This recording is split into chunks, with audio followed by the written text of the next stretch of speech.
Well, this story hits pretty close to home because now it's starting to affect my state as well.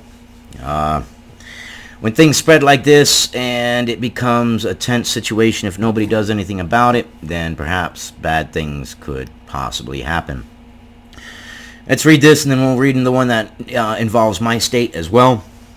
More than 100 Virginia cities and counties declare themselves gun sanctuaries as Dems prepare to take legislature.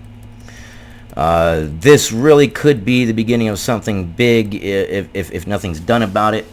It could also fizzle out into nothing.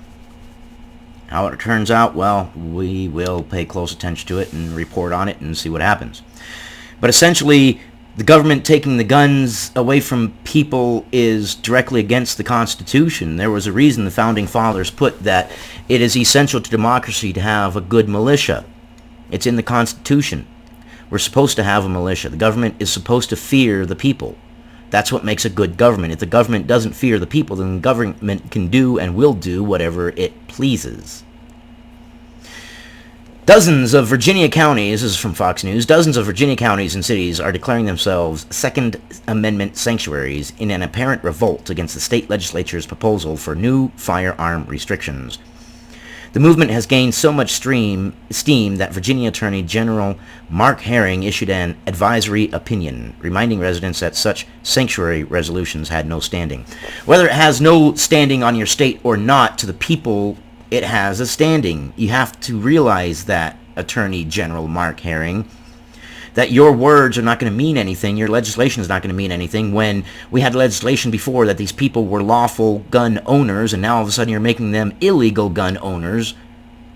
They are not going to hear what you're saying. You're saying that sanctuary resolutions have no standing, but they're going to make it have a standing because they're going to defend it. Do you understand this, sir?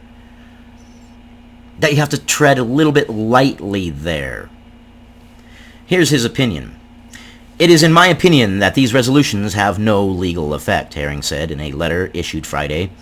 It is my further opinion that localities and local constitutional officers cannot nullify state laws and must comply with gun violence prevention measures that the General Assembly may enact. False.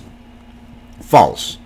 In an altruistic world where things are perfect, yes, you say a law will happen and people will obey, but in reality, these people were lawful gun owners and you're making them illegal gun owners, and they will revolt. It's not that they must comply. They mustn't comply. It's not their duty to comply. It's their duty to comply with the United States Constitution, what the Founding Fathers put up, and that's what they are doing. Tread lightly, Attorney General Mark Herring. The Associated Press reports more than 100 cities, towns, and counties have passed such resolutions.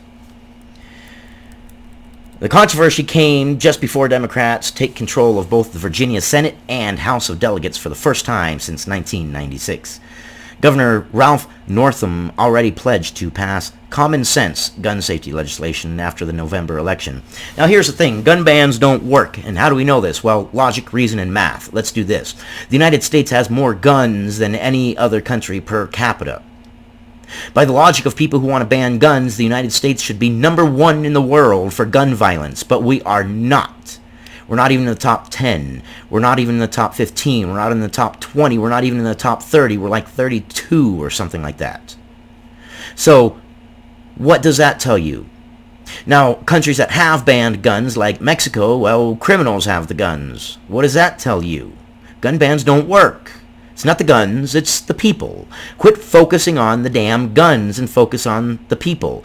Bad people will use guns or anything in a bad way. Banning guns isn't going to stop criminals from using guns.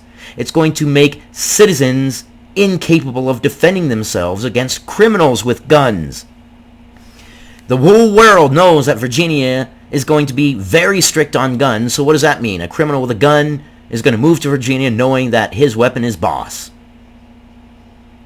Because legal, law-abiding citizens who will obey the law won't have the guns if they obey the law, and criminals won't obey the law, and they don't give a crap. Gun bans don't work. Criminals are going to be criminals, are going to be criminals, are going to be criminals. That's it. It's not the gun. Focus on the people. It's a human condition, not a gun condition. Guns are inanimate objects. They're tools. They don't act on their own. They are acted upon. The new General Assembly is expected to vote on two bills in particular, SB 18 and SB 16, which would ban assault weapons, raise the minimum age of purchase to 21, and require background checks for any firearm transfer. It's just the invasion of someone's personal rights, Jim Wood, owner of Staunton Gun Shop, told WHSV. But those people who already own assault weapons, or what they call assault weapons, even though the definition has gotten quite broad over the last few years. But people who own these assault weapons legally are now being told that they're going to own them illegally. Okay, how does that work? That's not good. These people are not going to just hand over their guns, and they're making a statement saying as such. Wood told the Harrisonburg outlet that the Second Amendment plainly states that we're allowed to bear arms. Yes, it does. When they start picking apart at it, and all of a sudden it becomes the anti-gun laws that they've had in other countries, he said. The Virginia Citizens Defense League, a gun rights group that provides a model resolution, claims that 85 of Virginia's 95 counties have already approved so-called sanctuary measures. At least 9 cities and 17 towns have done the same, the group said. All right, now we're going to hit to this one. This one hits close to home because I live in New Mexico. New Mexico County becomes Second Amendment sanctuary in protest of gun control legislation. A small county in eastern New Mexico declared itself a Second Amendment sanctuary county on Wednesday in protest of pending gun control legislation in the state. And yeah, my state is getting ready to pass some gun control legislation that is somewhat draconian as well. It seems to be a growing trend of the government saying they want to take them, and the citizens saying, no, we don't want you to come take our guns. This could be a bad situation. It could fizzle out into nothing. I hope it fizzles out into nothing and both sides come to an agreement. Obviously, I don't want a civil war. That would absolutely suck. That would be horrible. But it could happen. We have the right environment for it, it appears. The state's House Republicans commended the move in a statement saying, oh, wait, hold on. The Quay County Commission voted unanimously to pass the resolution. Quay County, that's not even far from me. It really isn't. Quay County is not far. The state's House Republicans commended the move in a statement saying they are proud of Quay County, with its population of about 10,000 citizens, for standing up for the rights of New Mexicans. Republican lawmakers represent the minority in both the state's House and the Senate. Now, there's another pattern. Places where both the House and the Senate are Democrat-controlled is where the Democrats are coming for your guns. So literally it is, when people say the Democrats are coming for your guns, it is the Democrats coming for your guns. The pending gun control legislation includes House Bill 8, which would expand background checks to gun sales between private citizens, the station reported. Licensed gun dealers are already required to conduct background checks by state law. And yeah, it's not easy to get a gun here. These really, really aren't. The New Mexico Sheriff's Association called the laws unenforceable, saying they would punish law-abiding citizens, according to the station, which they would.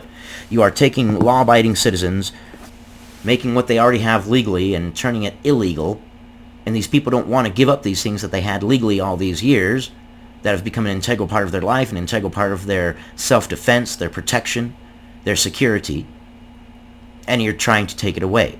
And they're telling you no, and good God, I hope you don't come in with force. Do not go in with force, because we don't want a civil war. None of us do. This could be bad. But the end all is this. The constitutionality of it, I don't think it's constitutional. The Second Amendment gives us the right to bear arms. It doesn't say it gives us the right to bear arms until the government decides to take them. It says you have the right to bear arms. And it gives an outline of the reason. Because a government should fear the people. If a government doesn't fear the people, then the government can do whatever it wants. If the government fears the people, then the government will do as the people wish. And the people needed guns and a militia to be able to overthrow the government should it be needed and it become a tyrannical government. That was in the Constitution. That's to keep our democracy and keep our freedoms and keep the power of the United States in the hands of the people. That's why it's there. And it's a little bit scary to think that here the government wants to come and take them. Well, the Democrats do, because that's a pattern. Places where the House and the Senate is controlled by Democrats, those are the places that are passing these kind of draconian gun laws.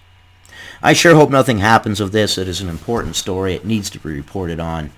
I hope it is peacefully resolved. I'll keep everybody abreast of it. And, let's hope it solves itself peacefully, because that would be tragic. Especially with the technology we have today, a second civil war. Well, we can kill a lot more people a lot quicker nowadays than we could before. But leave me your opinion. If you had one of these guns, or if you have one of these guns, and the government knocked on your door and said, "We want your guns," would you give them over? What would you do? Imagine this. 3 o'clock in the morning, you wake up, the National Guard is at your door, weapons drawn. You're a registered gun owner. Legal. Everything you have is legal and has been legal. And they ask for your guns.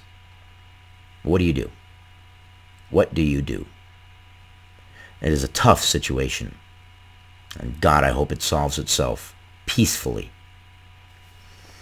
Let me know your thoughts on it. Am I completely off my rocker? Am I completely wrong? Have I lost the plot? Am I done? Am I missing the point? You say Paramount. You're way off. Or am I correct, or is it somewhere in the middle? I don't know. Your opinion matters. People with guns died for you to have your opinion, and died for you to be able to listen to other people's opinions. That way you have a better opinion. Let me know what you think. I'll see you guys on the next one.